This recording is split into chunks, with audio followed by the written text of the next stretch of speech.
കരുനാഗപ്പള്ളിയിൽ പട്ടാപ്പകൽ നടുറോഡിൽ കൊല ചെയ്യപ്പെട്ട അലുവ അതുലിന്റേത് ഭീതി പടർത്തുന്ന പശ്ചാത്തലം.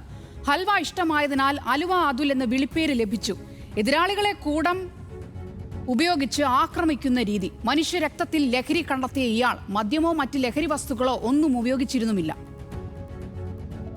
കൊല്ലം ജില്ലാ ജയിലിൽ വെച്ച് വാർഡനായ അഭിലാഷിനെ മർദ്ദിച്ചും സൂപ്രണ്ടിന്റെ ഓഫീസിലെ കമ്പ്യൂട്ടറുകൾ തല്ലിത്തകർത്തും അതുൽ വാർത്തകളിൽ നിറഞ്ഞിരുന്നു. ജയിലിനുള്ളിൽ പോലും നിയന്ത്രിക്കാനാവാത്ത അക്രമാസക്തനായിരുന്നു ഇയാൾ. കൊലപാതകത്തിന് പുറമെ MDMA കടത്തിയ കേസിലും അതുൽ പ്രതിയാണ്. കരുനാഗപ്പള്ളി കോടതി വളപ്പിൽ റീൽസ് ചിത്രീകരിച്ചതിന് ജഡ്ജി നൽകിയ പരാതിയിലും പ്രതിയാണ് ഇയാൾ.